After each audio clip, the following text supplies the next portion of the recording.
समग्र धरती लोक में मौजूद अर्बन के जंतुओं की प्रजाति में से केवल मानव भी एकमात्र प्रजाति है जिसने आनंदता को जाना है और वो उसे आनंदता का हर वो राज जानना चाहता है जो भी उसके सोच और समझ के भी पैर है। आलू की दुनिया में चमकते हुए वो सितारे जो खामोशी से ब्रह्मांड के अंधकार में जगमगा रहे हैं और अर्बन प्रकाश वर्ष दूर मौजूद इस धरती को यह संदेश दे रहे हैं कि तुम अकेले नहीं हो जो इस अनंत ब्रह्मांड में जीवन की सांस ले रहा है। अंधकार से भारी यह दुनिया जहां प्रकाश की कोई औकात नहीं है, क्योंकि हमारे इस ब्रह्मांड में अंधकार की शक्ति प्रकाश से सबसे शक्तिशाली मान जाती है। हालांकि प्रकाश अंधकार की एकमात्र कमजोरी है, पर अंधकार वह है जो एकमात्र सत्य है और प्रकाश वह है जो बस कुछ क्षण का एक सफ़ेद झूठ।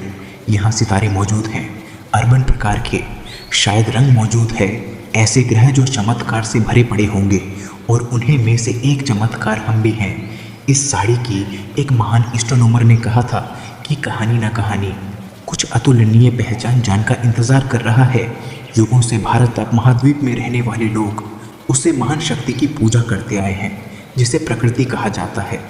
इन्होंने हर एक चीज़ में भगवान ढूंढ लिया। अग्नि के तेज से चमकते हुए उसे सूरज से लेकर ठंडी खूबसूरत रोशनी प्रदान करने वाले चंद्रमा तक, धरती में मौजूद पवन माटी से लेकर खाद्य पदार्थ देने वाले पहाड़ों जंगलों और वृक्षों तक, पवन अग्नि से लेकर तेजोमय प्रबल व्यूताक मानव को जीवन देने वाले खेतों से लेकर अपने जानू वाहनों तक गए और बेल से लेकर गगन में उड़ने वाले पक्षियों तक, दुनिया की हर एक छोटी सी छोटी चीज़ से लेकर हर वो बड़ी चीज़ को वो पूछते हैं जिनकी प्राचीन शिक्षाएं आज भी दुनिया भर में कायम हैं हिंदुओं के। वो महान पूर्व जिन्होंने दुनिया को चेतन शक्ति धर्मग्राम, दुनिया और ब्रह्मांड का वो ज्ञान प्रदान किया था जो बिल्कुल अमूल्य है और जिन्हें मैं शब्दों में विखान नहीं कर सकता। ना तो किसी चीज़ का जन्म होता है और ना ही किसी चीज़ का अंत होता है। सब पहले से हर वक्त मौजूद किसी दूसरी चीज़ में परिवर्तन होती रहती है, जिसे देखकर हम सोचते हैं कि इसका अंत हो गया या इसका हो गया ब्रह्मांड, उनमें है क्या, कैसे बना, यह अनंत लाभ, क्या है यह अनंतता।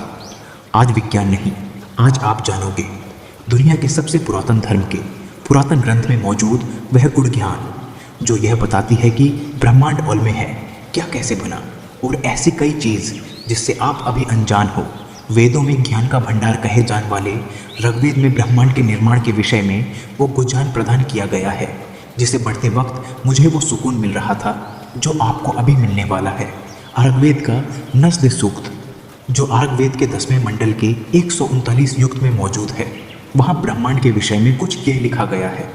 सूक्त का पहले श्लोक यह कह रहा है कि जगत की उत्पत्ति से पहले ना ही किसी का अस्तित्व था और ना ही किसी का अन्य था।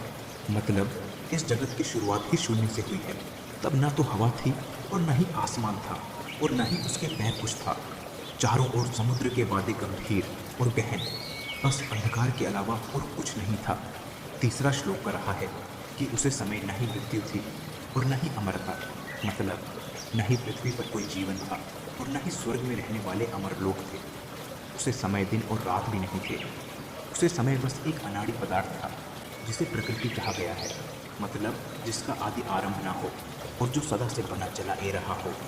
तीसरा श्लोक जो ये कह रहा है कि शुरू में सिर्फ अंधकार में लिपटा अंधकार था और वह जल की भांति अनाड्य पदार्थ था जिसका कोई रूप ही नहीं था, अर्थात जो अपना आयतन न बदलते हुए अपना रूप बदल सकता था।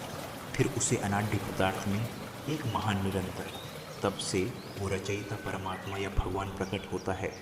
फिर चौथे श्लोक में लिखा गया है कि सबसे पहले रचयिता को कामना विचार या भाव आता है सृष्टि रचना करने का, जो कि सृष्टि उत्पत्ति का पहले बीज था। इसी तरह रचयिता ने विचार कर अस्तित्व और अस्तित्व की खाई बांटने का कम किया। और 5वें श्लोक में यह कहा गया है कि फिर उसे कामना रूपी बीज से चारों ओर सूर्य करने के समाज ऊर्जा की तरंगें निकली, जिन बस अनाड़ी पदार्थ प्रकृति से मिलकर सृष्टि रचना का आरंभ किया था। और इसी तरह 4ठे श्लोक में यह कहा गया है कि अभी वर्तमान में कौन पूरी तरह ठीक ठीक बता सकता है कि कब्र कैसे इस विविध प्रकार की सृष्टि की उत्पत्ति और रचना हुई, क्योंकि विद्वान लोग तो खुद सृष्टि रचना के बाद आए। अतः वर्तमान समय में कोई ये दावा करके ठीक ठीक वर्णन नहीं कर सकता कि सृष्टि बने से पूर्व क्या था और इसके बने का कारण क्या था। और आखिरी और 7वें श्लोक में यह लिखा गया है कि सृष्टि रचना का स्रोत क्या है, कौन है इसका कर्ता धर्ता, सृष्टि का संचालक, अवलोकन करता, ऊपर कहानी स्वर्ग में बैठा है विद्वानों, उसको जानो। तुम नहीं जान सकते तो कौन जान सकता है दोस्तों। दुनिया के हजारों ग्रंथ और किताबें सृष्टि रचना के विषय में अपने अनगिनत बातें कहते हैं। इसी प्रकार ऋग्वेद में भी गई हम उसे चीज को जन की बात कर रहे हैं जिसे हम कभी जान ही नहीं सकते। अगर आपको इस ब्रह्मांड से बात करनी है तो मैं हर बार कहता हूँ कि इसकी भाषा साइलेंस की भाषा है। आप खुद ही इससे पूछ सकते हैं कि आखिर है क्या, कैसे बना और क्यों बना। आपको गहरी स्तर पर वो चीज़ अनुभव होगी जिसको आपने कभी अनुभव भी नहीं किया होगा। तो आज के वीडियो में हमने ऋग्वेद में मौजूद ब्रह्मांड की क्रिएशन की बात की, पर आगे आने वाले वीडियो में हम ऐसे ही अनंत ज्ञान की बात करेंगे। आपका मूल्यवान समय देने के लिए धन्यवाद।